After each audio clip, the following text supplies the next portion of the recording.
Okay guys, so we're going to start with the labs. What I want you to be able to recognize as soon as you hear the words cardiac markers, cardiac panel, or cardiac enzymes is that these words or these terms are referring to the same three lab values, okay? So CKMB, troponin 1, troponin 2. And these labs are going to provide us information about the cardiac system. Okay, so let's start with CKMB. First of all, we know that CK enzymes, creatinine kinase enzymes, result from a breakdown of muscle, and it can be found in a variety of organs. However, when it's called CKMB, we are specifically referring to myocardial tissue or the heart. They may have an elevation of total CK, which if they do, it may not be necessarily related to the heart. However, if there's an elevation of CKMB, then we know that it is related to the heart. We know that CKMB rises about 6 hours after the onset of a symptom, of an MI symptoms. And it'll peak about 18 hours and then return back to baseline within 24 to 36 hours. However, return to baseline can vary depending on the size of the MI. So your troponins, troponin 1 and T, both are proteins that are found in the heart muscle, which is then released into circulation after injury. So normally troponin 1 and troponin T, when you draw their labs on a healthy patient, their levels are very, very low. So if we draw these labs and it comes out very high, then we know that the rise is going to signify a diagnostic of injury in the myocardial system. Troponin 1 and troponin T are detectable within 4 to 6 hours. They will peak 10 to 24 hours after the injury. However, you can actually detect them in your lab for up to 10 to 14 days after the injury. So to summarize, guys, troponin is going to be a biomarker of choice when we're trying to diagnose if the patient had an MI. Your CRP, your serum lipids, and your BNP, these are going to be used for prediction of cardiac problems, or they're going to help us see how bad the condition is. So CRP stands for C-reactive protein, which is produced by the liver during periods of acute inflammation. If it's less than 1, then you're at low risk. 1 to 3 is average risk, and 3.1 to 10 places you at very high risk.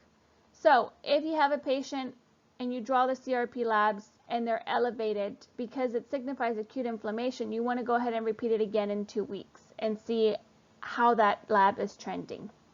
Your serum lipids are going to include your triglycerides and your cholesterol.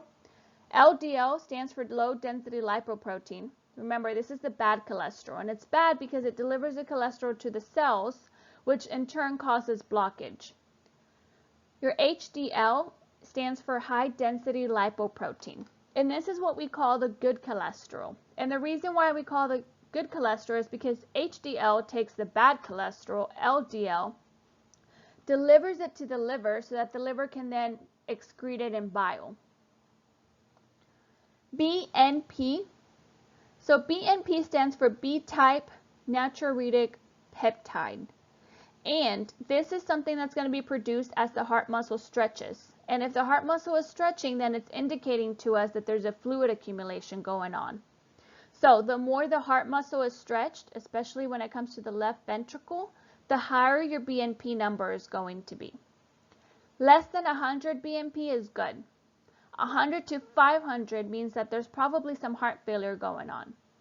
And if your BNP is higher than 500, then very highly probable of heart failure with that patient. A couple of the diagnostic studies that we're going to see whenever we're dealing with the cardiovascular system is going to be a chest x-ray. We're going to use that to measure the size of the heart. If it's an enlarged heart, then it's going to correlate with heart failure. However, remember that before you do a chest x-ray, you need to ask about the possibility of pregnancy. And you should always lead shield your patients. Also, ask them to remove any jewelry that may be obstructing the view of the heart. And I've also seen a lot of x-rays that get done, chest x-rays, where they don't move the leads out of the way, and it kind of makes it a little bit more difficult to see. So keep that in mind. Your EKG or ECG is going to be done to help detect the heart rhythm. And the different leads can detect abnormalities, especially regarding to the MI and the location. The patient is going to lie supine for this test, and the skin is going to be prepared so that the electrolytes stick. So if it's a very hairy patient, you might have to shave the patient so that you can get the electrodes to stick. This provides absolutely no discomfort to the patient. You just need to ask them to lie very still. And when we do an EKG or an ECG, we're looking for a rise in the ST segment, because a rise in the ST segment is going to be diagnostic for a cardio injury. So a Holter monitor is the same concept as an EKG, except you know that the EKG lets you look at the heart activity at that one specific point in time, whereas the Holter monitor allows you to look at it over a period of time.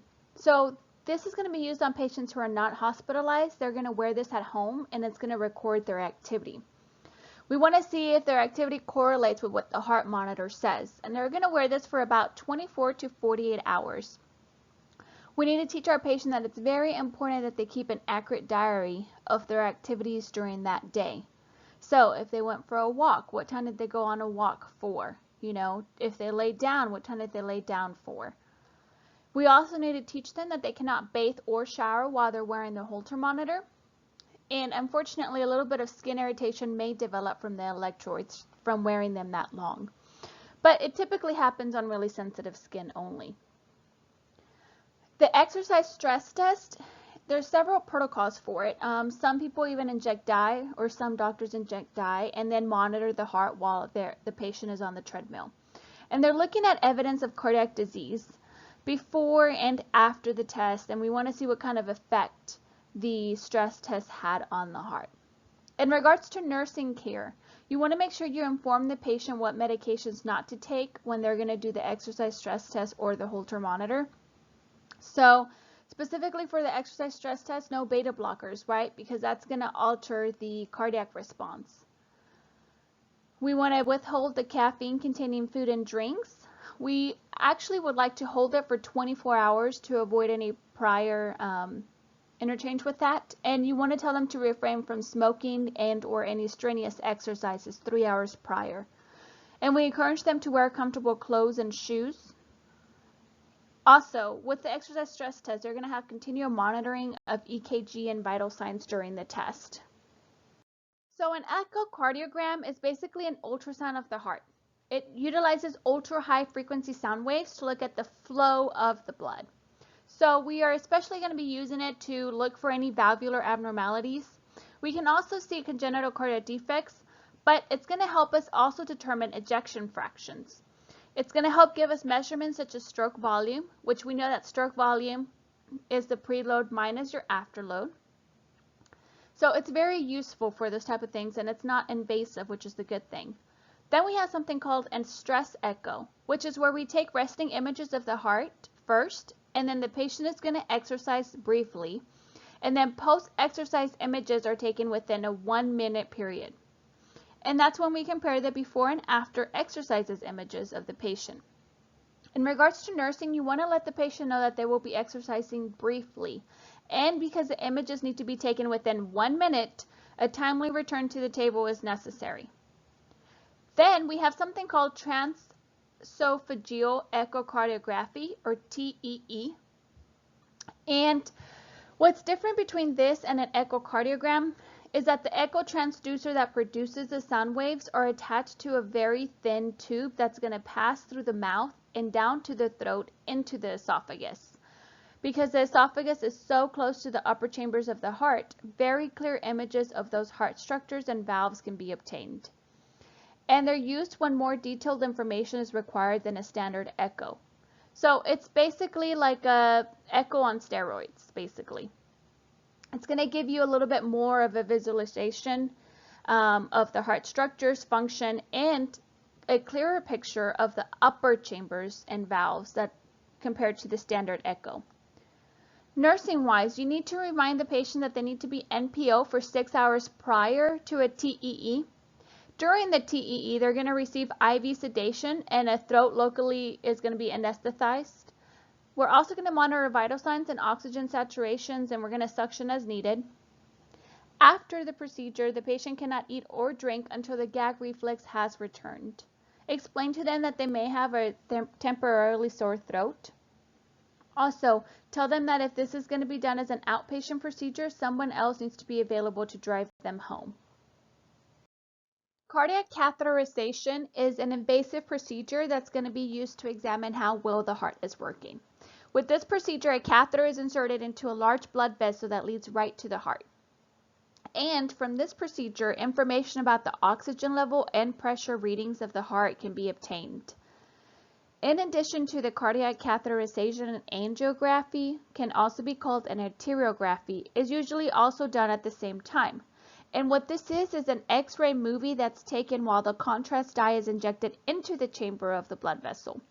And as the contrast dye is moving, we're taking a lot of X-ray photos so that we can see for any narrowing or blocked vessels, as well as collateral circulation that may be happening. As a nurse, prior to the cardiac catheterization, you want to make sure the patient has signed consent, right? Because this is a very invasive procedure. Secondly, you want to ask about allergies to contrast medium. So ask them if they've ever had any prior reactions. Third, you want to make sure the client is NPO for cardiac cath at least 6 hours prior to the procedure. After the catheterization, as a nurse, first you want to check the peripheral pulses. You want to do brachiorefemoral pulses. Make sure they're present and good color and sensation as well. And you're going to be checking for these often, not just the one time when they come back. You also want to assess for bleeding and the compression device that's placed over the site. So if the patient comes in and there is bleeding around the site or under the site, then you need to call the healthcare provider immediately. And you want to monitor the vital signs, EKG. You want to assess for hypotension, hypertension. You want to check for any dysrhythmias and any signs of respiratory distress. Because if they have respiratory distress, it may be that they have a pulmonary emboli, or maybe a clot that went loose during the procedure. Okay, we're going to talk about cardiovascular diseases, and we're going to start with hypertension. Hypertension is one of the most common chronic diseases of adulthood, and it can lead to disability and mortality, and it affects worldwide. However, it actually is quite modifiable. Over half of cardiovascular deaths are actually associated with hypertension, and 1/3 of all cardiovascular events are attributed to hypertension. So we've noticed that there are some cultural differences when it comes to hypertension and who is at greater risk of acquiring it. And we know that African American females are at greater risk than African American males. However, African American people in general have the highest risk of acquiring hypertension. And the reason why is because African Americans produce less renin, and they also don't respond as well to angiotensin inhibitors. So if they receive an angiotensin inhibitor as a monotherapy, which means they only get this one drug to treat hypertension, they're not going to respond to it as well versus, a Caucasian person who receives just this one drug. So they might need more than one therapy to kind of help control it. After African American women, then the African American male, and then white women, the age above 64, also at big risk for hypertension, and then males above 45. Mexican Americans are actually less likely to receive treatment for hypertension than whites or African Americans, and they have less control. So something to keep in mind when you have a Mexican American coming into your office. You want to make sure you question them as to how they take care of their health. Let's talk about the new hypertension guidelines. ACC, or the American College of Cardiology, and the American Heart Association changed their new classification system. They no longer like the use of the term prehypertension. And one of the main reasons for changing the classification from prehypertension to elevated blood pressure and stage 1 hypertension is because I felt like the term prehypertension didn't capture the risk associated with the condition. The risk being the risk for a heart attack. So we know that the risk for a heart attack actually doubles when you're in stage 1. So they felt the term captured the risk better for patients and clinicians. One of the other things that they emphasized on the new guidelines is accurate blood pressure measurement, which means you don't just slap the cuff on wherever you want to on the arm. You make sure everything is aligned the way it's supposed to, and you make sure you grab the right size blood pressure cuff as well. You also don't use just one blood pressure reading to diagnose hypertension. You want an average of measures that's taken over several visits. And you also want to emphasize out-of-visit blood pressure measurements. Have them buy a little blood pressure cuff and track their blood pressure readings. So we also, want to lower the target for blood pressure during the management of hypertension. So we no longer say that 120 is good. Now we lowered it to saying anything less than 120 is a normal blood pressure. And we are going to try and incorporate a lot of strategies to improve the blood pressure control during the treatment, with a special emphasis on lifestyle approaches. So when in stage 1, society and clinicians, we are hoping, will pay more attention to lifestyle modifications. So one of the things that this does basically is before, we used to say, oh, okay, you don't hit this guidelines until you're above 120. Now we're saying at 120, you need to start making those lifestyle approaches and modifications a lot earlier on. And we're hoping that by saying this, we're making people take longer to reach stage 2 or just completely eliminate ever reaching that stage. We classify hypertension depending on its etiology. Primary hypertension is going to account for about 90 to 95% of all hypertension cases. And although the exact cause for primary hypertension is unknown, there are a lot of contributing factors that we have discovered, such as an increase in SNS activity. Okay, this is your fight or flight response. So if people experience anger, fear, pain too often, too frequently, this can lead to the development of hypertension, as well as overproduction of sodium intake, obesity, older age, high lipids, excessive alcohol, smoking, diabetes. Whereas secondary hypertension, which accounts to 5 to 10% of the cases, this is whenever it's going to be developed secondary to something, to a specific cause. And it's typically going to have a sudden onset for 50-year-olds or higher. And again, like I said, this is going to be something that's caused by varied conditions. And your book mentions a lot of them on the chapter, but some of them are things like sleep apnea, cirrhosis, if there's endocrine problems. So other medical issues is what causes the secondary hypertension. Hypertension is called the silent killer, and the reason why is because it produces no symptoms until it becomes severe and targeted organ disease occurs. Some of the severe symptoms, though, that we see are caused by the effects on blood vessels in various organs and tissues, or they can also come from the increased workload of the heart. In the past, we used to think that headaches, nosebleeds, and dizziness were thought to accompany hypertension, but unless the blood pressure is very, very high or very low, signs and symptoms are no more frequent than in the general population. Complications come from damage to target organs resulting from the hypertension. Things like coronary artery disease, atherosclerosis, we know that this leads to angina and MI. Hypertension also leads to left ventricular hypertrophy, which in turn leads to an MI. Hypertension is also the leading cause of a stroke because of thrombus formation or rupturing vessels. Hypertension can also cause peripheral vascular disease, which would then lead to occlusions, wounds, and in severe cases, amputations as well. And a big one that hypertension causes is nephrosclerosis, which leads to more chronic renal disease. However, it'll eventually lead to renal failure if it's left uncontrolled. Hypertension can also cause retinal damage, which would lead to blindness eventually. And interestingly enough, the retina is the only place in the body where vessel changes are readily seen when it comes to hypertension. Our whole goal is to achieve and maintain goal blood pressure. We also want to reduce cardiovascular risk and reduce the target organ disease as well. If the patient is on medications, then our target blood pressure goal is going to be less than 120/80, and we're going to discuss some of the drugs that we use for hypertension in a little bit.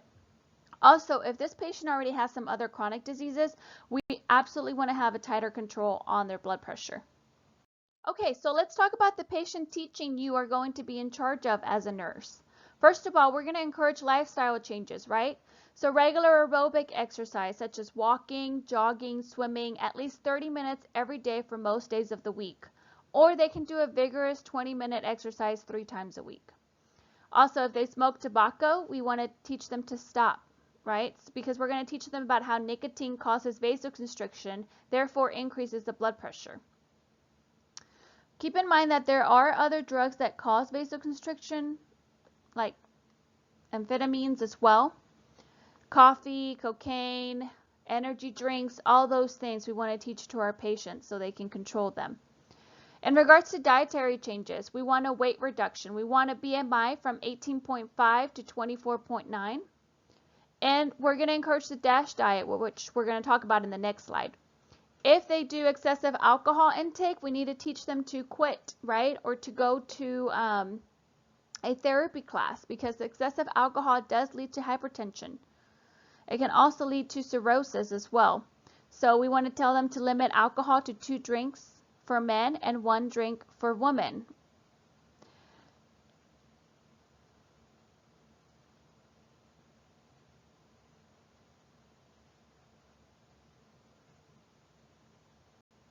So the DASH diet is going to consist of restricting sodium intake to less than 2,300 milligrams per day if you are in the early prehypertensive stages, or you're going to limit your sodium to 1,500 milligrams if you're African American, middle age, older, or you already have a diagnosis of hypertension, diabetes, or chronic kidney disease. So what are some of the ways to recommend reducing sodium intake? We want to teach them about avoiding canned foods, right? And soups. Tell them to avoid frozen dinners and no salt in the preparation. Also, omega-3 fatty acids can help decrease the blood pressure, so you want to encourage those types of food that are high in omega-3 fatty acids. So the DASH guide is going to include meal plans, recipes, and guidelines for using the plan, as well as all the details. You want to educate the client on the DASH diet by teaching them the right foods, what the limits are, and how they can incorporate it. We also want to teach them to keep a log, recipes, and sources at hand.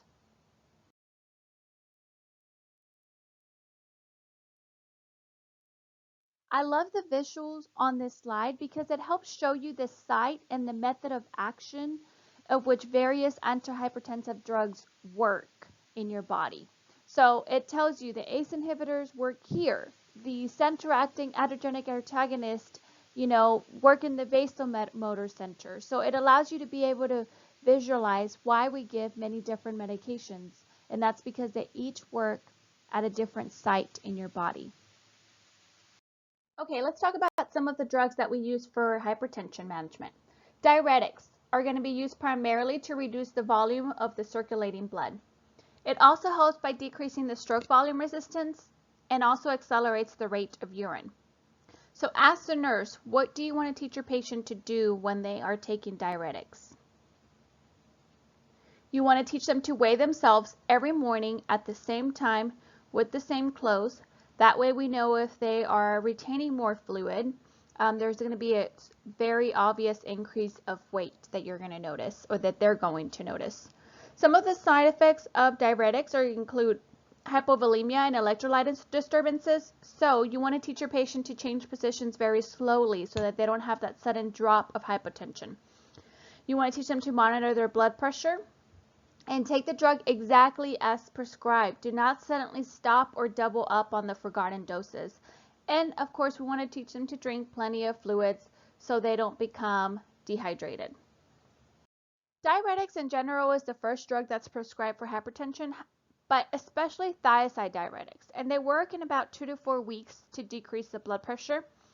However, remember, they can cause fluid and electrolyte imbalance, and the big one is hypokalemia, which means low potassium wasting. And if you remember from your fluid and electrolyte lecture from the beginning of the semester, the side effects that occur from hypokalemia. You may also see the thiazide diuretic combined with other antihypertensives as well, like perhaps hydrochlorothiazide. So you want to be careful when taking other meds, especially digoxin, because it may potentiate toxicity with these thiazide diuretics. Also, an easy way to remember thiazide diuretics is that they end in IDE. Loop diuretics are often seen given for heart failure patients. They work by increasing the excretion of sodium in water. However, some of the side effects include ototoxic effects, which are usually reversible, but just keep that in mind. If your patient comes in saying, they're having ear issues and they're on a loop diuretic, really look into that. It may be the medication that's causing it. Also, another side effect is hypokalemia, low potassium, right? And of course, just like thiazide diuretics, you want to be careful when taking other meds, but especially when you're taking digoxin because it may potentiate toxicity. This picture shows you a little bit about Lasix. By the way, Lasix is a loop diuretic, okay? So you're going to see a lot of the same side effects and a lot of the same precautions with this kind of medication. Potassium-sparing diuretics do exactly what the name says. They cause diuresis, but they do it without decreasing the potassium. So it reduces the excretion of the potassium, hydrogen ion, calcium, and magnesium. Why would you not give potassium supplements? Well, you don't want to give potassium supplements to a patient who is already getting a diuretic that is making their body hold potassium, right? Because then the potassium is going to jump up. And there is such a thing as hyperkalemia, like you studied in the beginning of the semester. So some of the side effects, the obvious one is going to be hyperkalemia, high potassium, a fluid and electrolyte imbalance as well, and you also want to monitor for orthostatic hypotension because again, we're getting rid of a lot of fluid, right, very quickly. So want to keep an eye on that, and you want to do all the same teaching that we do with all the diuretics. Ardactone is actually classified as both a potassium-sparing diuretic and an aldosterone receptor blocker. It's not very popular, but it is used, and you absolutely want to watch out for the side effects that are listed there. Two things I'm going to mention about aldosterone receptor blockers that is not mentioned on that slide that you're looking at already. First of all, I want you to know aldosterone receptor blockers is not the same thing as ARBs, okay? They have the same initials, but they're not the same thing. ARBs are angiotensin 2 receptor blockers, so they work differently. Secondly, aldosterone receptor blockers are not a popular category of medication because of the side effects, so just beware of the side effects of these meds. Okay, so let's talk about central acting alpha blockers. These are going to be used to treat hypertension and also withdrawal from opioids. They're used when other medications are not effective, or we use them in combination with other meds. But central acting alpha adrenergic antagonist or alpha blockers are not going to be your first line of defense, okay? And the reason why is because of the side effects. They're quite intense and a lot of people don't enjoy them, as you can imagine. So these medications work by vasodilating and by decreasing the SNS response. So your fight or flight response is decreased with these type of medications. Also, teach your patient that the sudden discontinuation can absolutely cause rebound hypertension, tachycardia, and headache, and so on. So if they don't want to take the medicine anymore because of the side effects or for whatever reason, they need to contact their doctors and not just stop it immediately. We're also going to teach them to take it at bedtime. That way it'll help decrease the sedation in the daytime. And we know that the patch is better tolerated than the pill, so if their insurance covers it, we might as well write the prescription for a patch. The side effects are going to be dry mouth. So you're going to encourage what? Sugarless gum, right? And sips of tepid water. Also, sedation, impotence is a big one as to why men stop taking this medication. Also, restlessness, bradycardia, dizziness, nausea. So some examples of these is going to be Catapres.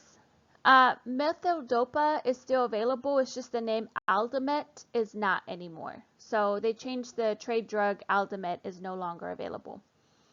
You also have another medication called Tenex, which falls under this category, and Wintensin. But your most common ones are going to be clonidine and methyl-dopa. Something to keep in mind with these medications right here is that these meds can be categorized in several ways. So some textbooks will refer to them as peripheral acting antiadrenergic, or your Lewis textbook has them as alpha 1 adrenergic blockers. But sometimes you can also hear them referred to as just simply alpha blockers. It's going to depend on the source, and you're going to find sometimes variations of classifications. Just know that we're referring to the same drug. And since we are reading the Lewis book, you're going to hear them as alpha 1 adrenergic blockers. But I want you to be aware that there are other terms for them, so that when you're in the hospital setting, you understand and you're able to recognize that. So these medications are going to produce peripheral vasodilation. So remember, vasodilation means it dilates the arteries and the veins, and that's how the blood pressure is then reduced. What's interesting about this med is that it causes something called a first dose effect. And what it is it's extreme hypotension and sometimes even syncope, which is fainting, with the first dose that they take. So you're not going to give them the first dose and then send them home to drive themselves home, right? You're going to have to watch them closely. So with the patient, you're going to have the patient lie down for 3 to 4 hours after they take the initial dose. And you want to encourage them to take the first 2 or 3 doses at night. They may even want to take this medication at night all the time, if their hypotension is that severe or if it makes them, that dizzy. Teach them that if they stop it abruptly, it can lead to rebound hypertension. So again, this is another medication they can't just stop taking because they don't like the side effects. They have to talk to the doctor and see how we can taper them off of it. This is probably your most famous alpha 1 adrenergic blockers that you're going to see in the hospital setting. But this picture just kind of helps put everything into a nice little way for you to be able to remember it.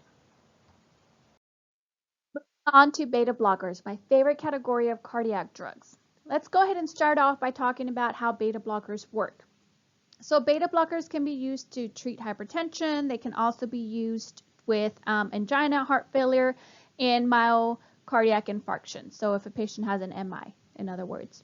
The way they work is that they block the cardiac beta receptors, and in turn, by blocking the norepinephrine and the epinephrine, which would normally attach to these receptors, by blocking those, it in turn decreases the heart rate and decreases the contractility.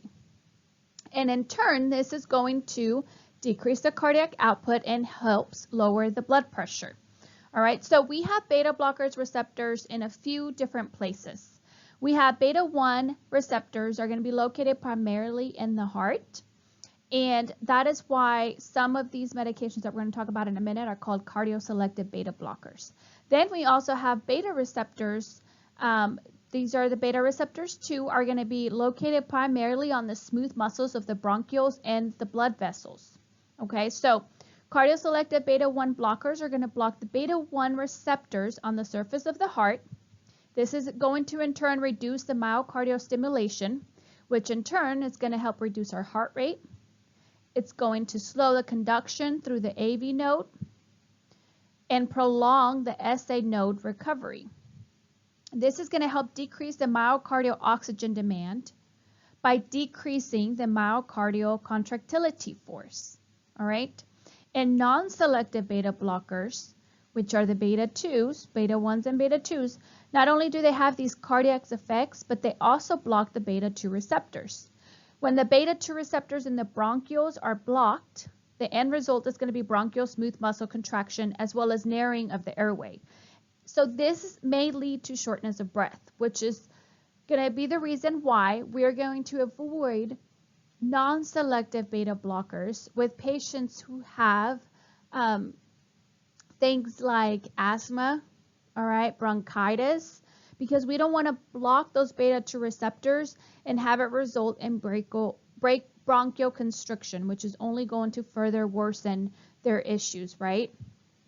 So if we have a patient who has any of these lung issues, we want to stick with cardioselective beta blockers, things like metoprolol. They're going to work by reducing the heart rate and do all the things that we want it to do, but it's going to stay away from the beta 2 receptors. Okay, so again, let's recap because I really want this to stick in your head. Cardioselective beta blockers only block beta 1 adrenergic receptors. Non-selective are going to block beta 1, beta 2, and adenosine 1.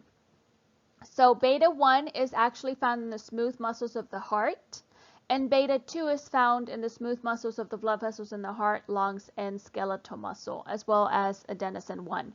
So these things are going to produce peripheral vasodilation. So remember how I said that beta blockers work by blocking the sympathetic nervous system? While that is all fine and dandy when it comes to, controlling the blood pressure, the problem with that is that when we mask that SNS symptom, we can also mask the symptoms of hypoglycemia.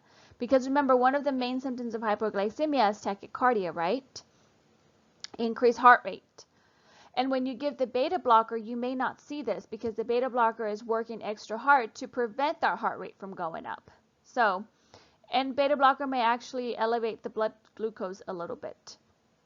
Another concern that we have with the beta blockers is that patients with poor liver function may experience toxic effects from the drug because this drug is eliminated by hepatic metabolism. So before you give a beta blocker, you want to establish the liver function to prevent toxicity.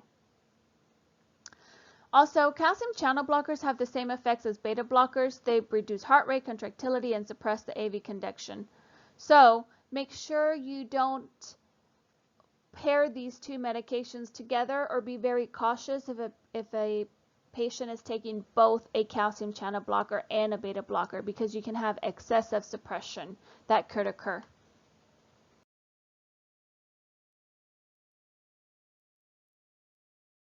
One thing that's going to make it really easy for you to be able to recognize that the medication is a beta blocker is that it's going to end in LOL. That's going to allow you, the generic name will always end in LOL. It's going to allow you to be able to recognize immediately. Remember, cardioselective means it only has cardiac effects, right? No effect on the respiratory system. So metoprolol and atenolol are going to be those that are cardioselective. So these are going to be the ones that are going to be safer to give on patients with asthma, right? Because we don't want any bronchial constriction to happen with patients that already have asthma. And then non-selective are the ones that work on beta 1 and beta 2, so the heart and the lungs. So these we do not want to use in respiratory patients, like I said, asthma, COPD, other things. And propranolol is the big one, okay, that we want to remember. Nadolol as well, but you're going to see propranolol a lot more out in the hospital settings. And then you can have something called mixed beta blockers, which is where we mix a beta blocker with an alpha 1 blocking agent. And these are really going to concentrate on causing peripheral vasodilation. And your two ones that fall under this category are listed up there. So as a nurse, what do you do immediately prior to giving a beta blocker? You do their vital signs, right? Because if their blood pressure is less than 90/60, you're going to hold it. Or if their heart rate is less than 60, you're going to hold it. Okay, very important. You do not want to give their medication if their blood pressure is less than 90/60 or heart rate less than 60, because they will bottom out. So you'll have to call the doctor and let them know that you're holding the medication. Also, teach your patients this whenever they go home. If they're going to go home on, a new medication, beta blocker, that they haven't taken a beta blocker before, you need to teach them that they're going to have to take their blood pressure and their heart rate, okay? ACE inhibitors reduce the blood pressure by decreasing the systemic vascular resistance, otherwise known as the peripheral vascular resistance. And it decreases the peripheral vascular resistance as a result of decreasing the conversion of angiotensin 1 to angiotensin 2. So what ACE inhibitors do is they come in and they stop angiotensin 1 in its tracks, and they do not allow it to convert to angiotensin 2. And that is how it reduces the blood pressure. It's not going to be uncommon for you to see that a lot of ACE inhibitors are given in combination with the thiazide diuretic, typically hydrochlorothiazide. So you'll see a lot of those two pair up together. One of the main things about ACE inhibitors, guys, is that it can cause angioedema. Remember, angioedema is swelling of the face, lips, tongues, and throat, and can be deadly if it's severe and if we don't take care of it immediately. Also, ACE inhibitors are considered a prodrug, which means it's not active until it is metabolized by the liver. So all of the ACE inhibitors are considered prodrug except lisinopril. Lisinopril is not a prodrug and can be given to patients with dysfunctional liver. So if an ACE inhibitor is given to a patient who has liver issues, it's not going to be metabolized correctly. So in that case, you want to make sure your patient receives lisinopril instead of the other ACE inhibitors that are listed there.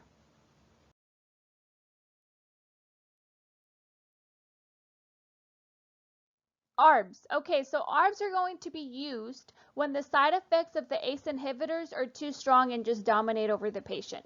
So remember those side effects that we talked about, dry hacking cough and angioedema, okay? So if they are way too severe that the patient just can't deal with them or places them at risk, then we're going to take them off the ACE inhibitors and introduce them to ARBs. ARBs, if you know what it stands for, you know exactly how they work because the name gives it away, okay? So angiotensin receptor blockers are going to lower your blood pressure by blocking the actions of angiotensin 2.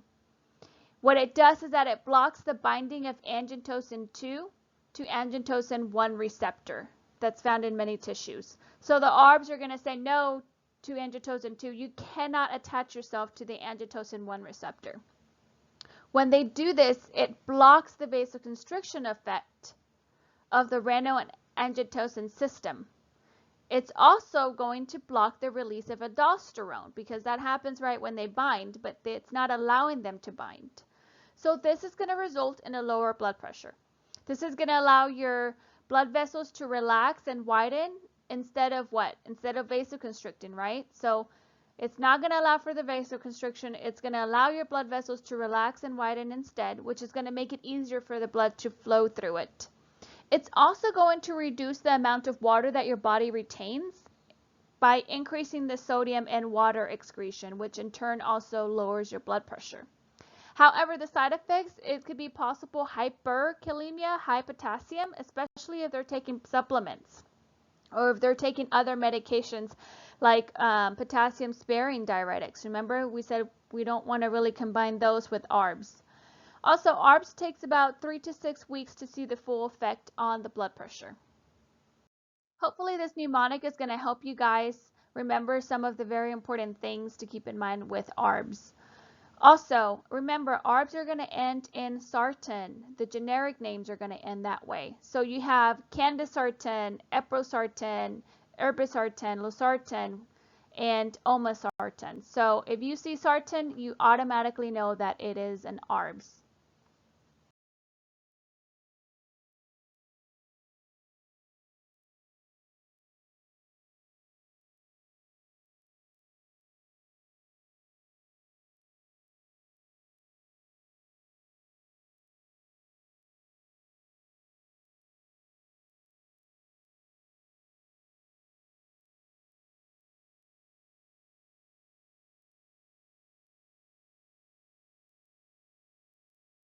Moving on to calcium channel blockers. So they work by causing vasodilation by blocking calcium movement into the cells, which in turn decreases your systemic vascular resistance. They're quite effective for something called isolated systolic hypertension, which is found in the elderly, and it happens because they lose the elasticity lost from the arteries. And what it is that they have high blood pressure, but only in the systolic number, not the diastolic number. So we use it for that. We also know that it's the first line of treatment for hypertension and chronic stable angina as well. However, the side effects can be bradycardia, first-degree heart block, nausea, and headache. And you want to teach your patient to avoid grapefruit juice or grapefruit when taking nifedipine.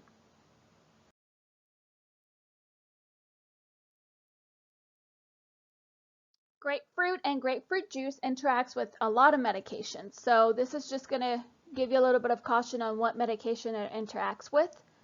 And we know that for sure it interacts with calcium channel blockers. We just talked about it, but it also interacts with some lipid reducing medications as well. Vasodilators are very effective. However, they can be a little too effective and they can produce significant hypotension. So make sure you warn your patients of this.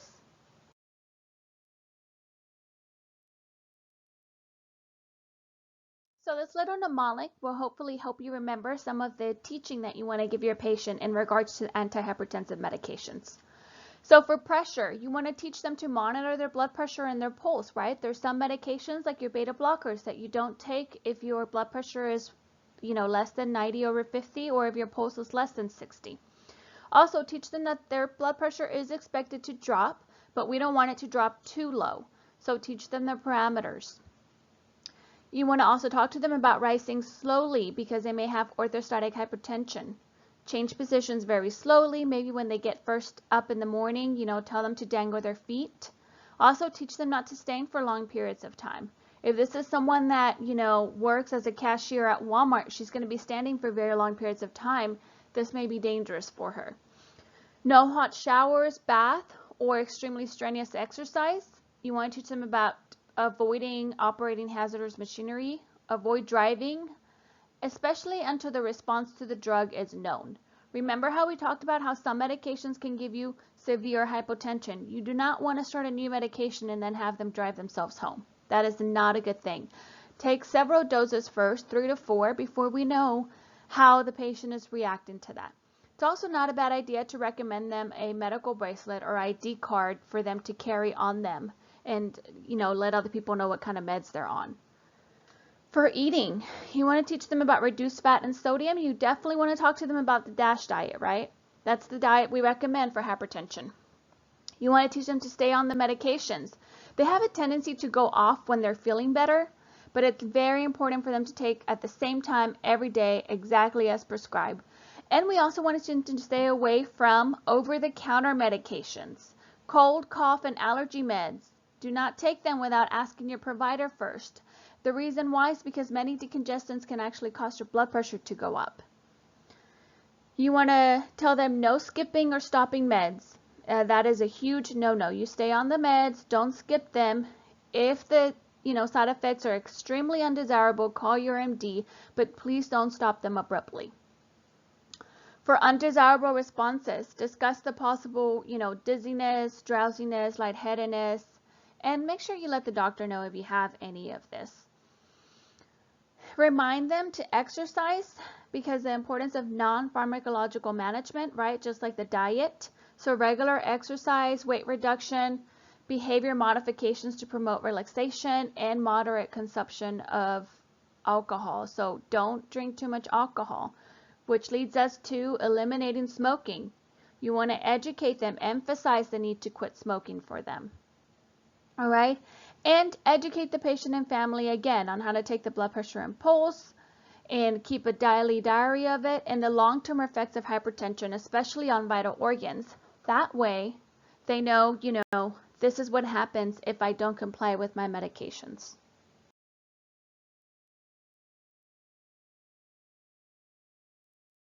As nurses, we really want to find ways to get our patients to adhere to the treatment or medications that they're placed on.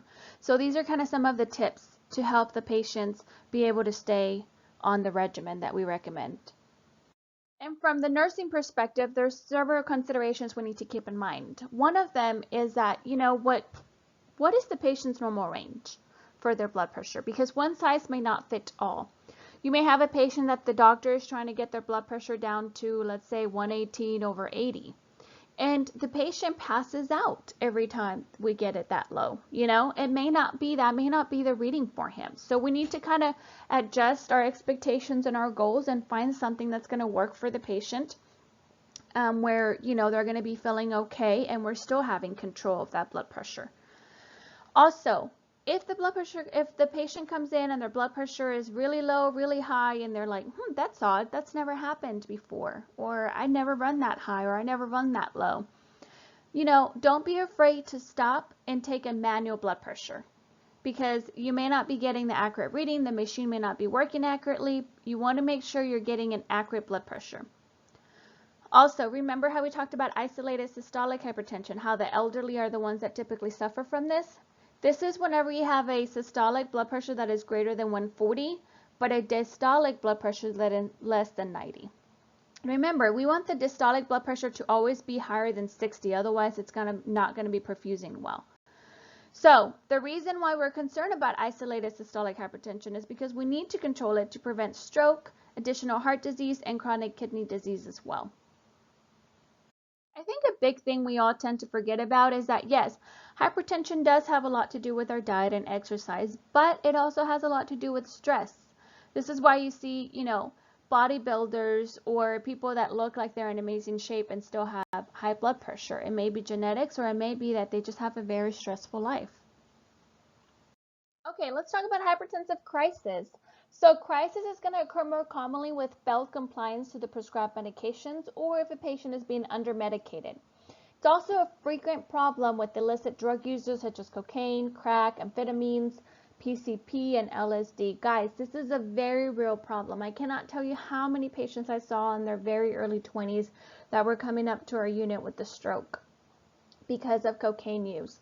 So maybe whenever you're teaching your, teenage kids, or if you're in a school environment, school notes environment, let them know, the drugs isn't something that a lot of people think that if you die from quickly and painlessly, that you just overdose and you die. And while that can happen, there's also so many other complications that drugs can bring that affect you for the rest of your life. If you have a hypertensive crisis and you have a stroke, that could mean that you are bedbound for the rest of your life and you are getting food per G-tube for years and years and years, So just teach them that there are so many more downsides to illicit drug use besides the fact that it's illegal and, not quote unquote healthy for them. Really go into the details, show them pictures, show them, what could end up of them if they continue in that path. Okay, now that I'm off my soapbox, let's move on to the hypertensive urgency PO meds that you're going to give if they do PO meds, okay? Because sometimes if the blood pressure is way too high, we're going to move straight to IV meds. So, captopril, normidine, and clonidine are going to be the meds that you're going to give PO-wise for a hypertensive urgency. However, the patient can be hospitalized if they have something called a hypertensive emergency. Remember, there's two different things, hypertensive urgency and hypertensive emergency. In an emergency, they have target organ damage and they need hospitalization. In an urgency, they can perhaps even follow up every day at the clinic. So, urgency, we can still deal with it at the clinic. They may be hospitalized for an urgency as well, but typically we see them at the clinic. However, it's an emergency. If it's a hypertensive emergency, they have no choice, okay? They have to be hospitalized because they have target organ damage already. And a hypertensive emergency is usually when the blood pressure is greater than 220 over 140 with evidence of target organ involvement, especially to the central nervous system. So they're going to manifest with hypertensive encephalopathy, which is a sudden rise in blood pressure that leads to severe headache, nausea, vomiting, seizures, confusion, and coma. It can also lead to renal failure, pulmonary edema, intracranial hemorrhage, acute left ventricular failure, and aortic aneurysm. In a hypertensive emergency, the main goal is going to decrease the MAP while maintaining the diastolic blood pressure at 100. Lowering the blood pressure, while that is the goal, we don't want to do it too far or too fast because it may cause more problems in the end, like maybe a stroke. So the patient needs to be monitored very closely. Nursing care wise, if you're given IV administration of antihypertensive drugs, which is going to be done in the ICU, it's going to require close monitoring, okay? So frequent blood pressure monitoring, either with an ArtLine or an automatic blood pressure machine that's going to go off every 5 or 10 minutes. You need to keep an eye on it. You also want to make sure you assess for neurological deficits, retinal damage, heart failure, pulmonary edema, so listen to those lungs really well, and renal failure. So you want to make sure you assess your hourly urine output to assess the kidney perfusion. Remember, for an adult, minimum of 30 cc's an hour is what we want, and for a child is 20 cc's an hour. Also, when it comes to neural changes, they can often be similar to those of a stroke without lateralizing signs seen with the stroke. So just keep an eye out for that. And then oral drugs may also be used. Typically, they are started, though, with an IV administration of antihypertensive drugs, and then they are migrated to PO medications.